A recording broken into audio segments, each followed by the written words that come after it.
Hey, what's up guys, it's SirTagCR, and today we're back at again with the only 3 Musketeers deck that I would play in Clash Royale right now. You probably already knew that Bomb Tower and Magic Archer are extremely overpowered at this point, but what I'm guessing you probably didn't know is the Royal Hogs have a 57% win rate in Grand Challenges as of right now. That is the highest win rate out of every single card in Clash Royale in Grand Challenges, so it's no surprise that 3 Musketeers will work really well with this deck. You can defend with the Bomb Tower, the 3 Musketeers, and the Dark Prince, and then throw either Royal Hogs or Bandit in front of it and get some really nice counter push. And if you're somehow not able to split push and break through with one of these really overpowered offensive cards, you can always get damage reliably with the Magic Archer Geometry. This is the best 3 Musketeer deck in Clash Royale right now, so let's go jump straight into some games and assert some dominance. And if you're not already, you can support me by using creator code SirTag. By using creator code SirTag in any Supercell game, I get a percentage of all money spent at no extra cost to you. It supports the channel, it allows me to spend more time on videos, and I really appreciate it. This guy is going to go in for a wizard in the back. So when we see wizard, we just want to go for a bandit and cycle that.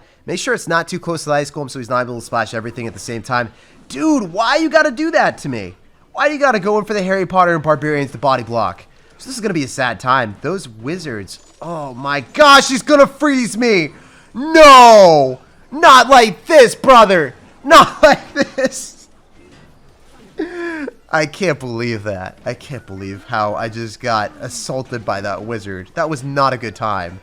So maybe I can go for a zap just to deny the damage from the minions, but how are we going to beat a wizard freeze bomb tower player? We've got Royal Hogs as our win condition. The answer is try to overwhelm them with your 3 Musketeers. That's the only way that we can do it. So the way I want to play this is just going for our Royal Hogs on the left-hand side. See if we outcycle the bomb tower here. He's going to go for barbarians. Okay, that's totally acceptable. What I want to do is I want to go for a bandit on top of the wizard. I want to use a magic archer on top of the barbarians. And use an ice golem to kite if he decides to go in for a freeze, which he probably will. Yep. Exactly as we anticipated. It worked out like the master plan anticipated, guys. Let's go. So maybe we can go in for a Dark Prince to the left and just ignore those minions. So if we ignore the minions and he goes in for a bomb tower, then he won't have it in cycle for the Royal Hog. So got to make predictions when your opponent hard counters you. Otherwise, you're just going to lose. We're 2 or 3 steps ahead. He's playing checkers and we're playing 3D chess right now, baby. That's how you got to do. That's how you got to do. So he's not going to have his bomb tower in cycle. So I'm expecting to at least get some chip damage here. He's probably going to freeze with this, maybe. I don't know. I'm just going to go for 3 Musketeers on defense. Oh, he's got Hog Rider. All right, all right. I thought his win condition was going to be the ever so subtle wizard freeze combination. Much to my dismay, he's actually got poison. So he's got 2 spells that are very interesting together. Usually you see Fireball when you see these Mimi Edmund Chen decks. If you guys remember the Edmund Chen deck, you are an OG. Let me know if anyone remembers the Edmund Chen Hog Rider Freeze Fireball deck that was taking this game by storm in 2019, or maybe it was 2018. I'm not sure when I first released it or showcased it to YouTube, but yeah, if any of you guys remember that, let me know. It was a great time. That was one of my favorite decks. Also, let me know if you guys have had any other meme decks that you really enjoyed, like the Edmund Chen deck that you want me to revisit and play again.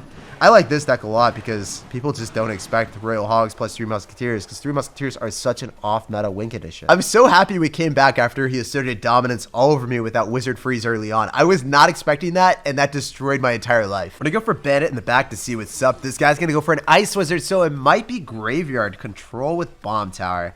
If that's going to be the case, we already know he's going to go in for a tornado and poison this. So it will be a very difficult matchup if we get to double elixir and he's able to find his rhythm with his cycle. So I'm expecting it to be graveyard poison. Yep, he poisons me already. I'm going to go in for our Royal Hogs and split it because I still have the Musketeer on the left-hand side and I don't want the bomb tower to damage everything at once. The Musketeer locked onto the tower, baby! Let's go. We spread him too thin and he wasn't able to get down in time, so that was great.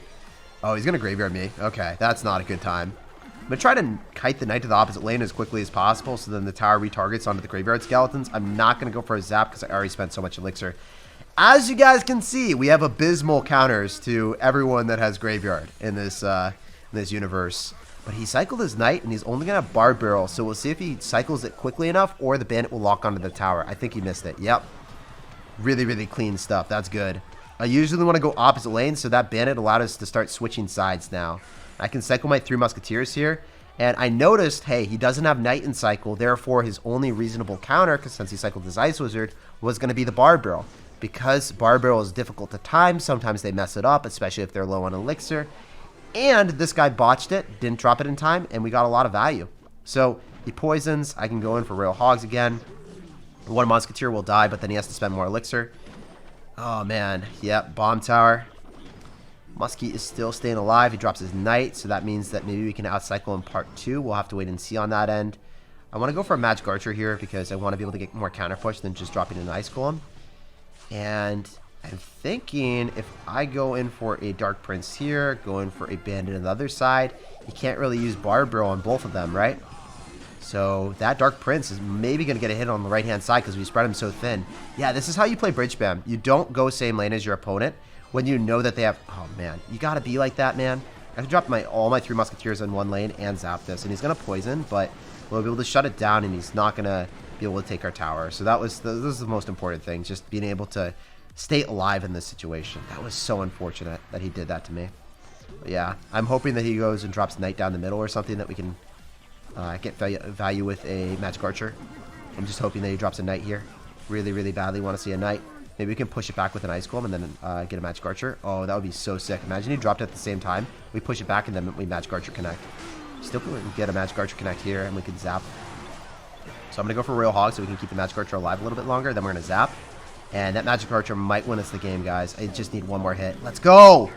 Let's go. That is such a tough matchup. We had one bad scenario where he got a really good graveyard off on us, but we played so well to capture that W. The one thing that I'm wondering is if we can use the Ice Golem to push back a unit so then we have enough spacing that we can Magic Archer align it and predict like a Knight graveyard, push the Knight back, get the Magic Archer on top of the tower and win the game and make sure that the Knight doesn't cross the river so then the graveyard skeletons are getting targeted by the Princess Tower. That would be an absurd play if we pulled that off successfully. We're going for a zap here. We're going to see what's up. We're going to see what's happening. This dude is just chilling, relaxing, vibing, and not cycling anything. So if he's got a Golem deck, we're not going to let him have a leisurely stroll into double or triple Elixir. That would be catastrophic, guys. So I'm going to go for Royal Hogs, and we're going to see what he's going to do. He's going to go in for a Bomb Tower. My dude, going in for the Bomb Tower. So usually when we see Bomb Tower and Barb Barrel, I'm expecting it to be a control deck, maybe with Wall Breakers. We'll see, though. Okay, he's going to have Dark Prince as well. He could go for a Bandit to mitigate the Dark Prince's charge. He's going to Baby Dragon, which is interesting, because I'm not really familiar with a Bomb Tower, Baby Dragon, Dark Prince deck, but he's probably not very familiar with our type of deck either. Oh, okay, he's going to have Dark Goblin. This is crazy. Yeah, this is just, like, wild. I'm going to zap this.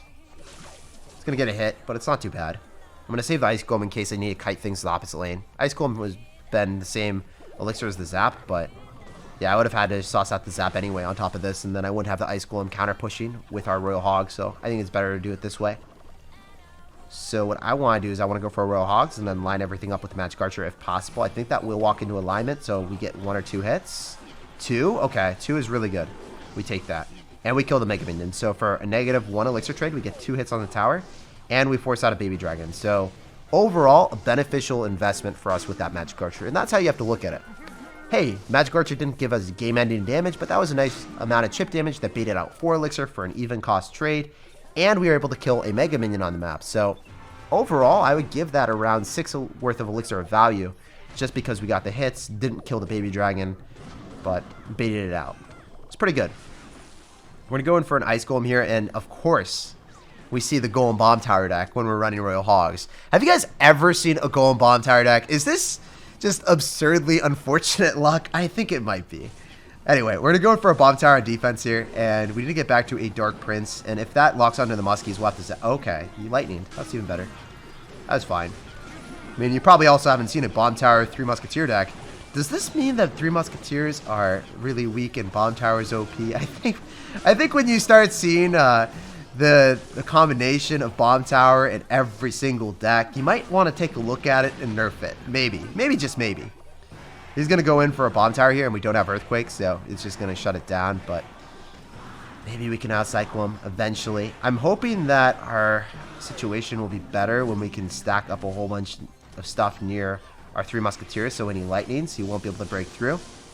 See, he's not going to be able to hit all of the Musketeers. He, in fact, only was able to hit 1 plus the tower. And now we'll have a pretty big counter push with the Muskies. And that's what I'm banking on, at least. Sometimes it works, sometimes it doesn't, but I'm praying and hoping that it does here. I want to go for a Royal Hogs in the opposite lane so he doesn't get too much value with the bomb tower.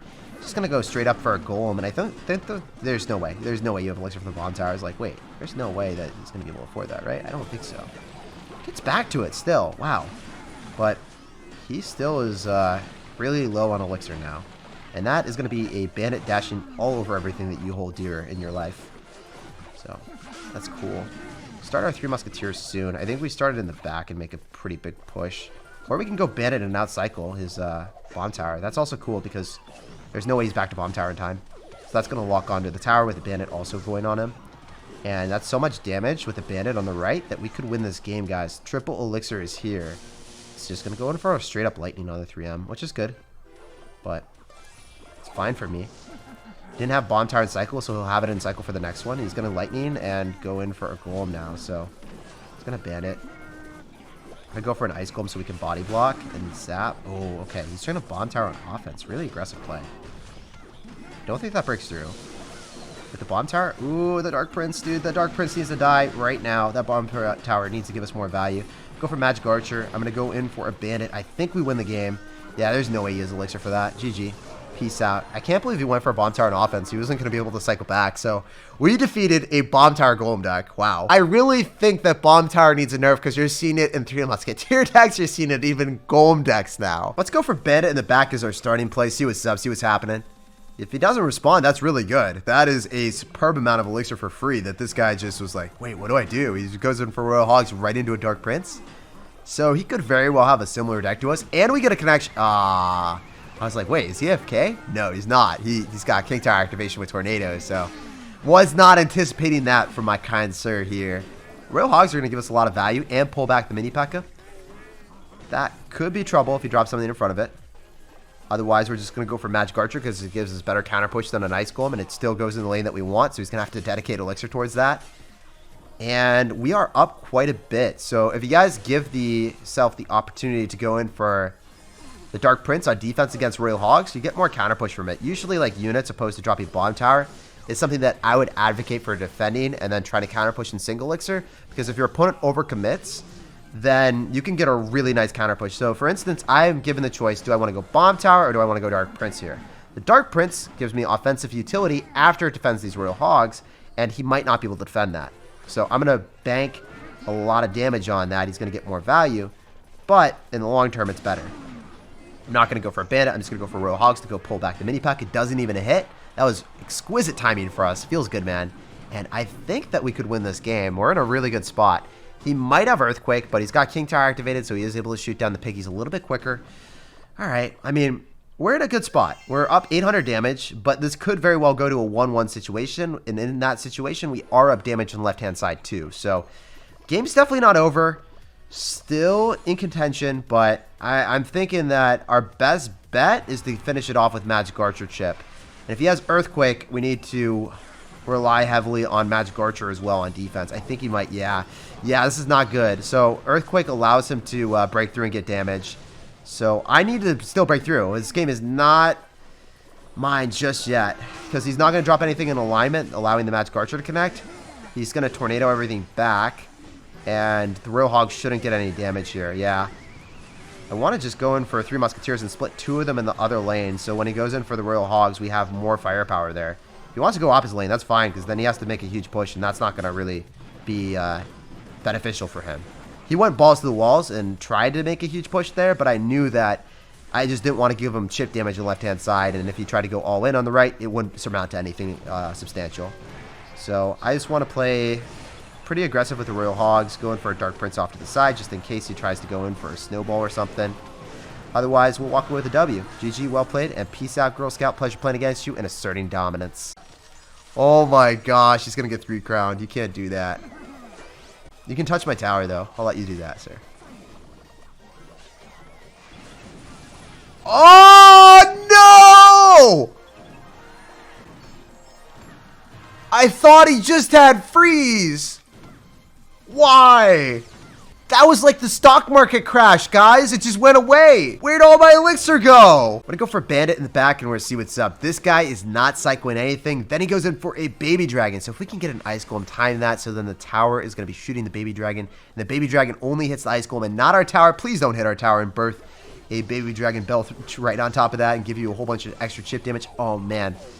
I know what this is gonna be. It's gonna be the graveyard deck that we just played against. We played against this so often. Oh my gosh. Such a toxic deck to play against early on, but he did use a tornado and he spent a lot of elixir. So we're going to try to get some absurd counter push here with our row hogs. Man, he's going to have goblins too, so he's going to have a super fast cycle. Oh no. Why did he play so aggressive though? He's a feisty, ferocious fellow. So against these people that run graveyard and tornado and definitely another spell, hopefully he doesn't have fireball too because he's got goblins. We don't know what crazy abomination of the deck he's got now. We just need to play our best. Okay. One thing I can do is I can go for the ice golem, body block, go in for the magic archery. This is what I wanted to do earlier with other matchup. If we were able to make this happen and just push back the knight and get value that way, that'd be really cool every single time we can. So this bomb tower, the baby dragon's going to latch onto that, and then it's still going to be able to shoot the skeletons. The reason why we didn't like going in for the Dark Prince there, the Dark Prince gets really close to the tower, and what happens is the Dark Prince gets hit by the baby dragon, it splashes on top of the tower. So you guys have ever defended with the Valkyrie or a Dark Prince, it's sometimes better if you have the elixir to just drop the Valkyrie up high or the other unit up high, or drop a building that is stagnant that you know is going to be fine and is going to help out on the defense and force your opponent to just commit heavier on their pushes if they ever want to break through you. So we can just go for an ice golem and cycle passively. Last time he went for a tornado. Both sides are pretty even tower damage, so we'll just go in for the two muskies on the slightly higher tower HP, because if he poisons then I guess it's fine. So then we'll start splitting on the other side. I think it's better. It's gonna tornado. Wow. So that's gonna kill. I think we go for Royal Hogs. Oh, it didn't. I guess he missed the poison. What the heck, man? This is insane. I think we can win this. We're gonna be able to beat Graveyard again. That's insane that we'll be able to beat it so often, man. This is not a matchup that you should win. Just by looking at this, the fast cycle with Tornado and Bomb Tower, but maybe make it happen for the second time in a row, guys. Let's go in for 3 muskies in the back. He's probably going to go in for Graveyard. Yep, really, really good timing. So notice how the Ice Wizard is not tanking for the Graveyard because we dropped the Ice Golem to block it from crossing the river. And then he is just going to have the Graveyard just destroyed by the 3 muskies. And then we're going to try to go in for a Bandit here to break through on the side that he cycles the knight. We go opposite lane with the bandit every single time. Hopefully it locks on to the bomb tower, and then, oh man, those goblins, dude. I don't understand how he fit that into the deck. I'm just looking at this and I'm like, what the heck, man? How do you do that to me? Why you gotta be like that, brother? He's gonna go in for another graveyard. He's gonna go for a naked one this time because he doesn't have knight and he doesn't have goblins, so he feels uncomfortable dropping a tank. So notice how we're always like trying to bait out his tanks for the graveyard. So if he goes in for a tank for the graveyard, then we can spam opposite lane with the bandit and get a lot of value. Otherwise, we're just trying to like have map control, so he's not able to successfully go in for the graveyard. This looks really, really good for us because every single time he goes in for the graveyard, it's not with a tank because he can't afford to, because the knight's either dead or he has to send the knight on defense. And yeah, he just dropped the knight on the wrong side, so then we were able to apply a lot more aggression on the other side and walk away with a clean victory. GG, well played, and peace out, man.